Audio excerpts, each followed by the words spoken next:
ইরানের সশস্ত্র বাহিনী বা অস্ত্রশস্ত্র নিয়ে পশ্চিমাদের উদ্বেগ অনেক আগে থেকেই, কিন্তু দীর্ঘদিন ধরে বহু ধরনের নিষেধাজ্ঞায় থাকা ইরান কিভাবে অস্ত্র পাচ্ছে বা তৈরি করছে, এর পেছনে যেসব বিষয় কাজ করেছে সে প্রসঙ্গে আসার আগে একটু পেছন থেকে শুরু করতে হবে।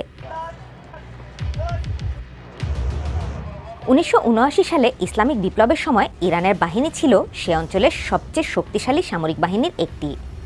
কারণ ইরানের শেষ শাহ বা রাজা মোহাম্মদ রেজা পাহলভি 60 থেকে 70-এর দশক জুড়ে মূলত আমেরিকা থেকে বহু অত্যাধুনিক অস্ত্রশস্ত্র কিনেছিলেন।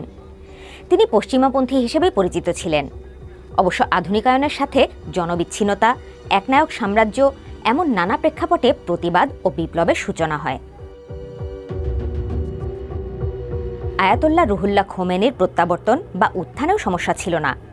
সমস্যা বাধে কয়েক মাসের মাথায়, যখন তার অনুগত একদল শিক্ষার্থী দেশান্তরী শাহকে বিচারের দাবিতে তেহরানে আমেরিকার দূতাবাসের দখল নিয়ে 52 জন আমেরিকানকে জিম্মি করে। 444 দিন স্থায়ী হওয়া এ সংকটের জেরে ইরানের সাথে সম্পর্ক ছিন্ন করে আমেরিকা। সেটাকেই প্রথম অস্ত্র নিষেধাজ্ঞা বলা যায়, যা থেকে একঘরে হয়ে পড়ে ইরান। 80-র দশকে ইরান ইরাক যুদ্ধ ছিল সামরিক দিক থেকে একটা টার্নিং পয়েন্ট। প্রাথমিকভাবে আগের আমেরিকান অস্ত্র দিয়ে মোকাবেলা করলেও সেগুলো যুদ্ধে ক্ষতিগ্রস্ত হতে থাকে। এক পর্যায়ে জোড়াতালি শুরু করতে হয়, যেমন একটি ফাইটার F-14-এর যন্ত্রাংশ আরেকটা লাগিয়ে। এমনভাবে লিবিয়া থেকে সোভিয়েত ইউনিয়নের তৈরি স্কাড মিসাইল ও যন্ত্রাংশ এনে রিভার্স ইঞ্জিনিয়ারিং করে কিভাবে বানানো হয়েছে সেটা দেখে নিজেরা বানানোর চেষ্টা করে। আমেরিকার প্রেসিডেন্ট রিগানও গোপনে কিছু অস্ত্র বিক্রি করে, যা কন্ট্রা স্ক্যান্ডাল নামে পরিচিত। ইসরায়েলের কিছু অস্ত্র পায়, উত্তর কোরিয়া থেকেও ক্ষেপণাস্ত্র নেয়। ধীরে ধীরে এগুলোর সাথে নানা গবেষণা চালিয়ে প্রয়োজন মেটাতে থাকে এবং তারা অবৈধভাবে বাইরে থেকে অস্ত্র আনার একটা দীর্ঘ প্রক্রিয়ায় ঢুকে যায়। ইরাক ইরান যুদ্ধের দীর্ঘমেয়াদী প্রভাব পড়ে ইরানের সামরিক বাহিনী ও নিরাপত্তা নীতিতে। পশ্চিমা নিষেধাজ্ঞা, যুদ্ধের ক্ষয়ক্ষতি সব মিলে পরবর্তী দশকগুলোতে স্বনির্ভরতা ও যুদ্ধের সক্ষমতা বাড়াতে উদ্বুদ্ধ হয় ইরান। 90-এর দশক ধরে মধ্যপ্রাচ্য জুড়ে শিয়া গোষ্ঠী আর বিভিন্ন দিকে সম্ভাব্য মিত্রদের সাথে নেটওয়ার্ক শক্ত করতে থাকে। 4 দশকের বেশি সময় ধরে বহু ধরনের নিষেধাজ্ঞা আসে ইরানের ওপর। শুধুমাত্র জো বাইডেন প্রেসিডেন্ট হওয়ার পর ইরান সংশ্লিষ্ট 6 শতাধিক নিষেধাজ্ঞা দিয়েছে আমেরিকা। শুধু ক্ষেপণাস্ত্রের দিকে দেখলেও ইরানের স্বল্প ও দূরপাল্লার বিভিন্ন ধরনের মিসাইল রয়েছে, যেমন শাহাব-3 2000 কিলোমিটার পর্যন্ত পাড়ি দিতে সক্ষম, অর্থাৎ ইসরায়েল পার করে মিশর, অন্যদিকে ইউরোপ, রাশিয়া, ভারত বা চীন পর্যন্তও যেতে পারে সে ক্ষেপণাস্ত্র। বহু ধরনের মিসাইলের সক্ষমতা ছাড়াও ইরানের সেনাবাহিনীর রয়েছে অনেক ধরনের বন্দুক, ট্যাঙ্ক, সাজোয়াজান, রকেট লঞ্চার, এমন অনেক অস্ত্র। নৌবাহিনীর বহরে রয়েছে বিভিন্ন ধরনের ছোট বড় রণতরী, নেভাল মাইন বা বিস্ফোরক, ডুবোজাহাজ, হেলিকপ্টারবাহী তরী এবং টহল জাহাজ।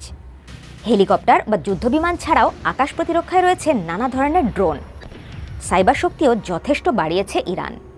এছাড়া দীর্ঘদিন ধরে সম্ভাব্য পারমাণবিক অস্ত্র সমৃদ্ধ করা নিয়ে আলোচনা তো ছিলই। নিজস্ব অস্ত্র সমৃদ্ধ করতে ইরান বিলিয়ন বিলিয়ন ডলার খরচ করেছে।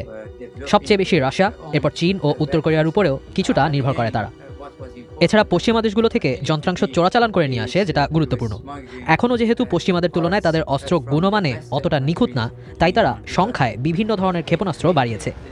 ইসরায়েলে হামলা থেকেও সেটা দেখা যায়। ইরানের সে আর্থিক সামর্থ্যের পেছনে রয়েছে মূলত এর প্রাকৃতিক সম্পদ। আমেরিকার তথ্য অনুযায়ী 2021 সালেও বিশ্বে গ্যাসের দ্বিতীয় ও তেলের তৃতীয় বৃহত্তম মজুদ ছিল ইরানের। এছাড়া ইরান লাগোয়া হরমুজ প্রণালীও কৌশলগতভাবে গুরুত্বপূর্ণ। 34 কিলোমিটার প্রশস্ত এ অংশ দিয়ে বিশ্বের 21% তেলের সরবরাহ হয়।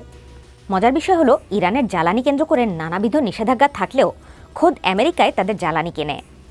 মাঝে 10 বছর পুরোপুরি বন্ধ থাকলেও গত 4 বছরেও কিছু তেল ও পেট্রোলিয়াম পণ্য কিনেছে আমেরিকা, যেটা প্রকাশও করেছে খোদ আমেরিকাই। তবে সামরিক ও অর্থনৈতিক শক্তি থাকলেও দেশটির জনগণের বাস্তবতা ভিন্ন। মাছ মাংস কেনা দূর, বহু ইরানি ডাস্টবিনে খাবার খোঁজে। বিশ্বের প্রায় 10% সম্পদ ইরানের, যেটা সুবিধা সামরিক বাহিনী ও বিভিন্ন দেশের প্রক্সিরা পায়, কিন্তু মানুষ পায় না।